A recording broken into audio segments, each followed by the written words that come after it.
What's going on, everyone? Today is October 31st, Halloween. I am Anthony Santini, joined with, Eric Wilson. and we are going to be again talking about everything around the NHL and what was the past week of hockey. Thank you for joining us. We are the Invested in Hockey podcast.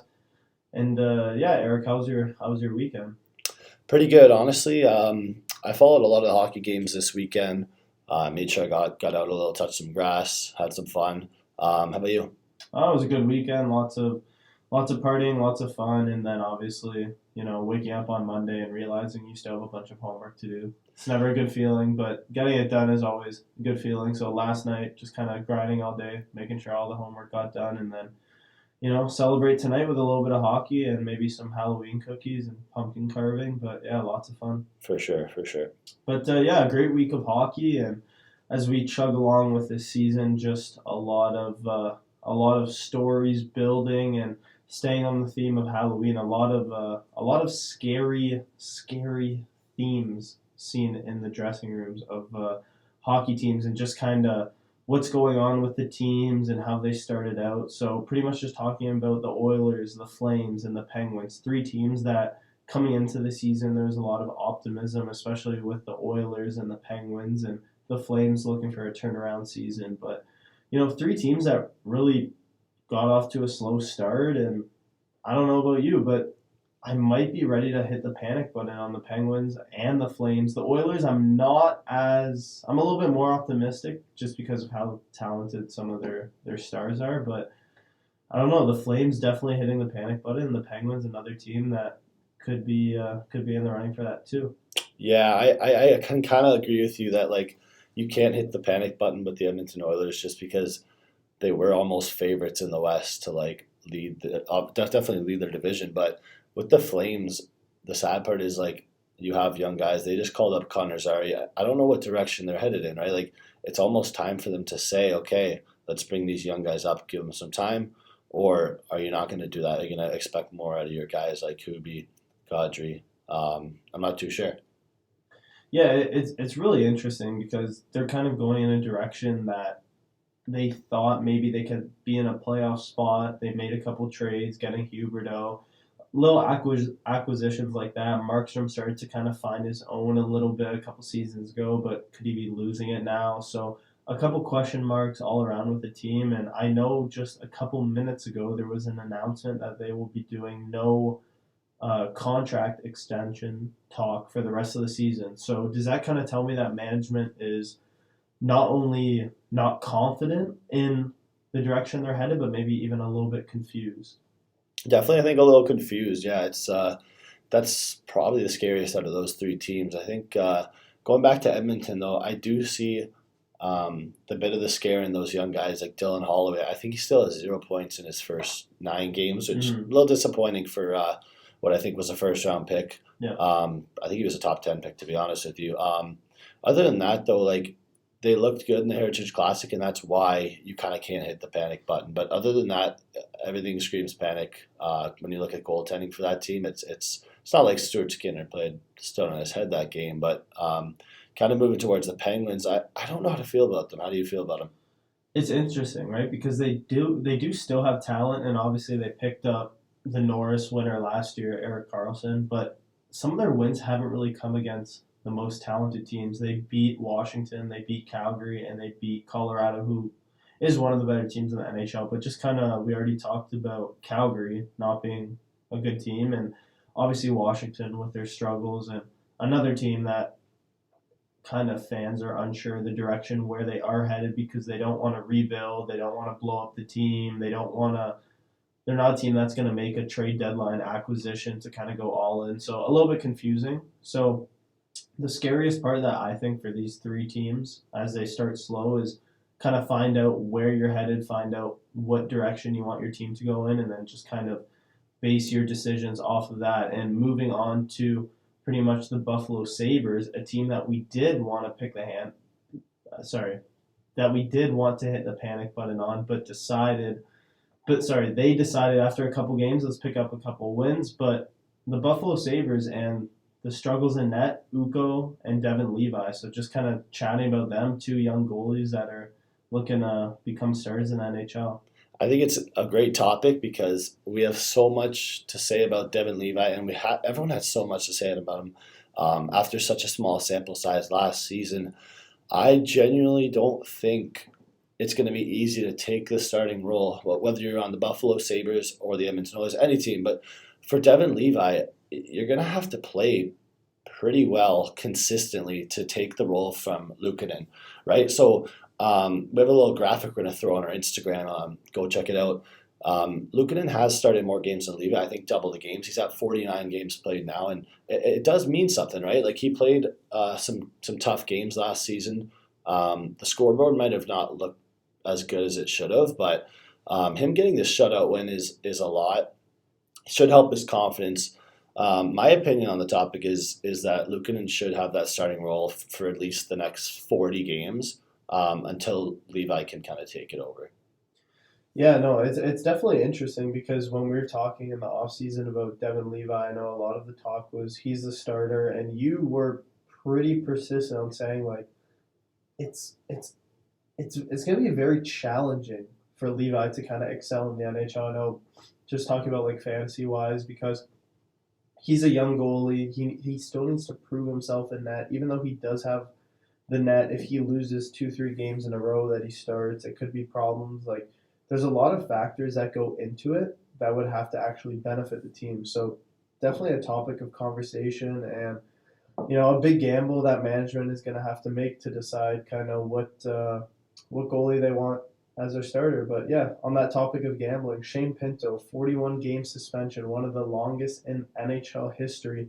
They kind of throw the book at him, and I know there was a lot of conversation about NHL players, sports players, and in the past year, just kind of gambling in general surrounding the game. But yeah, kind of something a little scary to see for a young guy like Pinto. Yeah, honestly, I think it's scary because we're at a similar age of Shane Pinto, where you're early 20s. You kind of look at it from like a team perspective, where you're like, okay, what was going through his head? Maybe where was the team at, and when did these stories come out, right? But yeah, it's a tough topic to talk about when you're not a professional athlete. Obviously, like whereas as viewers, you just see the story, you see the headline, and you're like, oh no, not good news. Mm-hmm. Yeah, no, like you said, you see the story, you see the headline, and you just kind of have some general idea of what happened. But listening to Elliot Friedman talk about his thoughts and what actually happened with the Shane Pinto, so it looks like reportedly he was giving his, I'm not sure exactly what account it was. It could have been whatever gambling account, but he was giving his password to another individual, and that this individual was making bets for him. So I guess it's some sort of system where, let's say he has $1,000 in the account, and he has a friend that says, I'm good at gambling. I feel this is gonna happen. Blah blah blah. Whatever. And the friend goes in and gambles with his money under his account, which is actually illegal, not only on the apps, but I believe in general. So it's something a little interesting because maybe people thought he was maybe addicted or he did have an issue with gambling on the NHL games. But yeah, if you don't dive deep into the situation, you'll never truly understand what happened. For sure. Exactly, and honestly, although these stories are huge for the week or two, like again, you talk about like Evander Kane as another like victim of this stuff. Like time will pass, things will go on. He's a hockey player and he's going to play again, which is the end goal. Yeah, and kind of like you said with playing again, now Ottawa's in a pretty good situation where they don't really have to pay him the contract that he's worth per se, because you could say that Pinto's worth 1 year, 2 million, right? Like he had a good season last year, but with a situation like this, you just don't want to see players in a headline for the wrong reason. And I don't know if a lot of a lot of teams would pounce on a player like this that caused an issue and one of the biggest suspensions in NHL history. But I think Ottawa's sitting pretty good right now, knowing that they could probably sign Shane Pinto to a league minimum, or I believe the qualifying offer, which is $870,000 for him per year. So for sure, yeah, that makes me think of other players who don't really pan out with their team. Jacob Vrana, for example, had some problems with the Caps, problems with the Red Wings.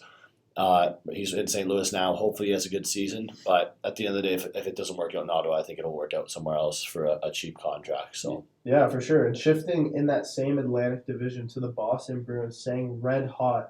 They're 8-0-1, no regulation losses, and they just picked up a win last night.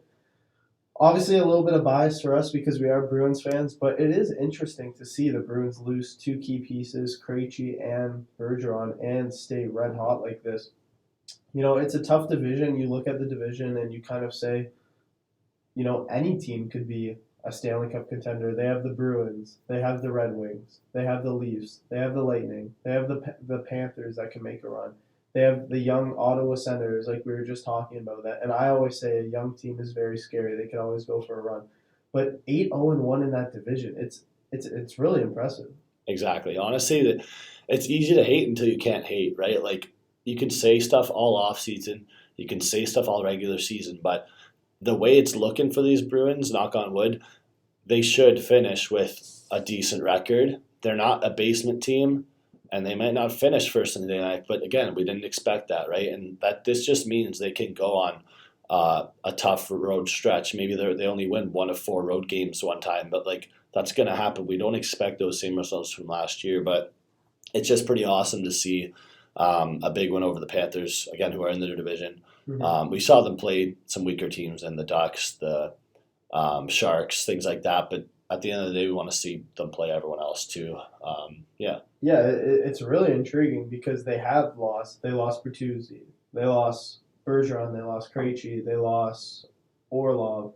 Like, we kind of said all summer, I don't know if the Bruins are going to be not a contender. I don't even think they're going to be a playoff team. And yeah, I feel like the hockey world believe that. And it's almost not surprising seeing them in a situation like this. Do you know what I mean? it's yeah, exactly. It's almost not surprising just because think about everything that we don't know about going on, right? We don't know the impact Jim Montgomery makes on the locker room, right? We only hear it from the guys being interviewed, right? Like at the end of the day, there's a lot going on that we don't know about that's elevating those players, right? Oh, 100%. And they had the best goalie in the league, probably one of the best tandems in NHL history. Oh yeah, Bracket, a little bit of bias there, but yeah. one of the best tandems, at least last year for sure, and a solid decor that has relatively stayed pretty similar. It's really not surprising that the Bruins are in this spot for us because they always find a way to make it work. But yeah, definitely some high hopes for them in that division. For sure. Also, one more thing for this Bruins topic. Milan Lucic, obviously a guy who started out with the Bruins, is on long-term IR. Um, doesn't look great. I mean, they didn't sign him for a massive contract, but I do hope he can return at some point this season. They were called Oscar Steen from Providence. Nothing huge. Obviously, the Bruins don't have any high-end prospects right now, but probably the best news to end on this Bruins note is that Matthew Poitras is staying on the team. He's not being sent down. This is pretty awesome considering he was a second rounder. Yeah, it's really good looking from the Bruins' perspective that one of their young players is able to compete at such a high level. I think he's playing second line minutes right now, right? Yeah. Or no, they have him on the third line playing with Frederick and Geeky, but Okay. he's still making such an impact. And he picked up a couple goals. He had that 2-goal game, I'm pretty sure. And Yeah. it's such a positive note to see. And Yeah, he looks calm, cool, collected with the puck, which is awesome. It's not like he's just kind of dumping it in, making hits. Like he looks Yeah. good. He looks confident. yeah, and usually it's kind of been known, unfortunately, that the Bruins don't draft amazing. Like, I think they messed. What was that one year that it was they picked up DeBrusque, but they could have Yeah. had who was it? Oh, it's pain. As a Bruins fan, it sucks for me to talk about this, but it was the Barzal, Shabbat, Yeah, Barzal, Besser. Chabot, yeah. That draft is ridiculous. Yeah. Obviously, like you got Sebastian Aho, so many guys. We obviously know this from like that year of Young Guns and everything for hockey. Yeah, But yeah. yeah, Yeah, no, it's weird because they could have had such a star player, but yeah, I guess some players don't fall into what they could have been or really turned out. But looking at the 2020 draft, some of the players that did turn into kind of what was expected of them or are forming into that type of player, Lafreniere, Byfield, Jake Sanderson, and Marco Rossi of the Minnesota Wild. just to name a few players from that draft that are kind of starting the season red hot, we saw Lafreniere, who's had a couple struggles in the past few years, pick up 4 goals in 8 games. He's looking pretty good for the Rangers. I think for Laffy, I don't think people thought there'd be any impact on Patty Kane and Tarasenko not being on that roster to start the season just because they were deadline pickups. I think it matters. I think it matters when you just have a little less like volume, a little less outside, just less players that have that skill like you do, right? And for Laffy, he can separate himself from other wingers like Chris Kreider just because he has more of the skill aspect, less of the power forward aspect. So it's like if he can find his groove on that team, almost solidify himself with a certain center, whether that's Zibanejad or not, I think he can be a good goal scorer. I think we want to see more of the two-way play from him. But again, that's hard to measure, especially if we're not watching a Rangers game, right? So yeah, no, definitely hard to measure. And for him playing on that second line with Panarin and Hedl, Panarin's been red hot to start the season as well. But yeah, no, it's definitely something that should be expected of Lafreniere. He was the first overall pick in that 2020 draft, like we said. And just this offseason, he signed, it was a 2-year deal worth $2.3 million. So $2.3 million per year. So kind of a contract that the Rangers, I'm sure, are saying, you know what, we still believe in you. We're going to give you 2 more years to kind of prove yourself that you're that, first overall pick that we selected just a couple years ago. And it looks like he's been motivated to work harder, and it's panning out for him for sure. I mean, talking about the other end of the scale of we believe in you, Jake Sanderson's kind of in that same boat, just the other side of the money, right? We see we believe in you, and we're going to pay you what we think you can turn into, right? Yeah, so kind of like you said, they do trust him. I believe at the same time the Rangers do trust Lafreniere because for every trade talk, there's always been we're not moving Lafreniere. The same for Byfield. LA's never looked to move this player. So I think they trust him, but personally, I think the media aspect of it plays such a big role. And because he was a first overall pick, there's been no reason to sign him to an 8-year deal. Just like when we talked about Zegras, there's no reason to really show that this player is moving and developing in the direction of your team. But for sure, yeah, Sanderson got rewarded with that massive contract by Ottawa this offseason, and they kind of said, we believe in you. You really haven't shown, I don't know, maybe personally I think he really hasn't shown that he deserves that contract, but you got to pay your guys, especially the defensemen for sure. And that's honestly like just to finish off on Sanderson there. The Sens have looked great on defense this year, and like probably better than they have in the last 10 years. Yeah. Yeah, I don't really remember when they had defense like they do now, where again you have Shabbat out and you still look good. So yeah, it's weird because their defense look good, but they're not a great defensive team. Exactly. You know what I mean? Like especially with their goaltending, it's always been a struggle. You got Shabbat, Sanderson, Zub or Zub. Zub. Yeah. Zub and what's his name? Chikrin as well. Mm-hmm.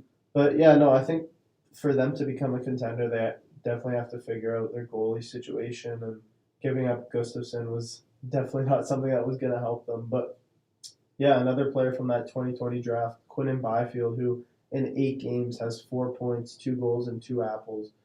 It's been a struggle for him. He has 107 games played in the NHL, which is to be expected from a first-round pick of his caliber, but only 37 points. And for a 6'5", 225-pound guy, like, you would expect pure domination, but still he's kind of finding his form, and on playing on that first line, he started to kind of find himself. He looked pretty good, but yeah. Exactly. That's the question: is how can you show your pure domination against other grown men, right? Like everything changes every year, but it's a lot different in the O when you're not playing against full grown men, right? So It just shows how every year can make a difference. I think he's striding, he's improving. It's going to take time, and patience is key. So yeah, that's why I find it's so easy to just give up on prospects or kind of just say like, oh, he's a bust, let's move on to the next. That's why when you look at someone like Connor Bedard, it's so impressive to see them come in and kind of make an impact. I think he scored last night, a nice goal as well. Because like you said, you're playing against grown men. Like, coming into the league as a 19, 20-year-old, it's got to be a struggle to kind of, take a face off and then battle in the corner against a guy that's 32, 29 years old, works out every day. They have 7 years of NHL experience under their belt, 500 plus games played. Like, it's a challenge. So I think that third to fourth year is kind of where NHL players really start to take their stride and find their own game. For sure, for sure. And when we talk about the bigger guys like Byfield, you do have to think of the other guys like Marco Rossi, who's this last guy we're going to talk about. And that's when you got to say, okay, like that physical piece isn't going to be there, and what are you going to do instead of that to kind of make a difference, right? So I think Marco Rossi, like we talked about in our last podcast, has shown the Wild that he has skill. He can shoot the puck. He had that really nice nip there in that first period the other day, but. And Yeah. he scored against Washington. That was a beautiful goal. Changed the angle there. Exactly. The reporters were all over it. But Marco Rossi, 4 points in 9 games, 3 goals, and 1 apple. And for a 5'9" guy, he's not the biggest on the ice, but definitely one of the faster players when you match him up against some of his opponents.